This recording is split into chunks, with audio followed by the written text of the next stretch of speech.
Welcome to Family Music. We're here to help you figure out the sometimes very confusing, winding road that is becoming a musician. We hope to make some of the journey really straightforward. And today we want to give you 10 steps on how to release a song. I know that sometimes it can feel very overwhelming at times, and sometimes some musicians don't release music because they feel like the process of doing so is just really confusing. I'm going to try and break it down in just 10 easy steps, and each step can be broken down a little deeper, obviously, but this is just a basic outline. Let us know below if any of these steps resonate with you and you want another video that dives in a little deeper. The first step is really simple, and that is write a song. In fact, that is not so simple, but you know what I mean. Write a song, and there are many different ways to write a song. If you play an instrument, guitar, piano, whatever it might be, do that. If you enjoy using software, or if you can't play an instrument, you can get loops and things like that. Number 2 is register your song to a PRO. A PRO is a performing rights organization. Most countries have one PRO, the United States has 2. And a PRO is basically an organization that protects your music. It makes sure that someone cannot steal your music, your creativity, and it also makes sure that you get paid for your song being played around the world. If your song gets on radio, if your song is being played through even in restaurants and stuff like that, a PRO is incredibly important for musicians who want to make a living off being a musician. Number 3, record the song professionally. It's very important for your song to sound comparable in terms of sound quality to some of the best songs out there, because that professionality in the music definitely plays a part in making your music a lot easier to listen to. Unless you've been practicing how to actually produce your music, it might be worth it to just pay someone who has dedicated a good chunk of their lives in perfecting the skill of being able to record music. Number 4 is get a distributor. You as a musician cannot just email Spotify and get your song on Spotify or Apple Music, Deezer, or whatever. You need a middleman between the two. A middleman that will do some quality control on the music before it gets distributed to all these online stores. There are many different distributors out there, and each of them have their own unique offering, and you should browse them really carefully to see what works for you. Some of them are DistroKid, and of course us here, Family Music. You can check out the link below if you want to distribute some music.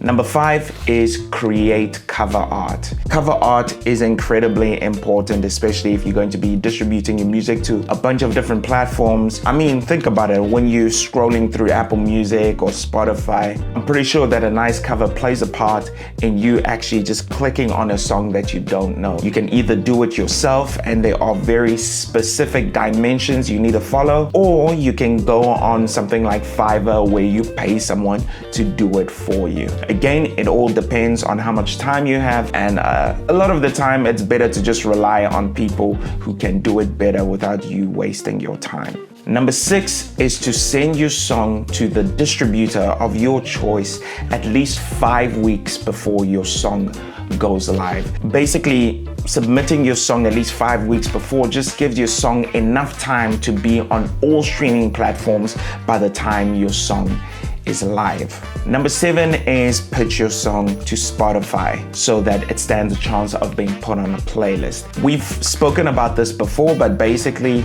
once your song has been sent through a distributor and your song isn't out yet, you can actually go on Spotify. Spotify has created a pathway for you to pitch your song to them. There's a bunch of things that you need to explain, and there's a method to the madness as to how one goes about pitching their song to Spotify. But by doing that, you stand a chance of being put on the New Music Fridays, which has tons and tons of monthly listeners and so on. Spotify by themselves have validated this way of going about it. So you don't have to go via really dodgy routes where you have to pay a bunch of people who may not be very trustworthy. We made a video about this. You can check out the video. I'm sure it will pop up somewhere here. Number 8 is to ramp up marketing. From the very beginning of this process, you need to already be marketing your song. You need to be showing little clips of it. You need to be letting people into your creation process. You need to be already building the story around your song. But at this point, you genuinely start ramping up the marketing because the song is done at this point. You can already have filmed a little bit of a music video showing little clips of that. But if you want a video on ideas on how to market a song, let us know below. Number 9, it's a celebration. Your song is finally out. It's live. This is exciting. Well done. At this point, you have done what you have set out to do, but it's only half the journey because at this point, you need to be sending messages to friends and family. You need to be marketing. And if you've done the marketing well enough, you've already got a few people who have been listening, but this is an ongoing process of continually marketing your music. But congratulations, your song is now live. Number 10, it's predictable and a little boring, but I'm sure you understand. It's the other half of this, and that is to continue promoting your music or the particular song or album or whatever. You need to be continually promoting this at this point. And you can do this for a long time. Some of the biggest musicians out there will promote this song for months. It obviously depends on where you are in your career, and we can get into some of that another time. But yeah, releasing the song, and this is important to understand, is only half the work. I hope this helped a little bit, helped clear up and made the road a little straighter. But otherwise, let us know your thoughts below. And just remember that if you do need a distributor, we here at Family Music do that. You'll find the links below. Thank you for watching. Subscribe to the channel if you found this helpful. Until next time, bye.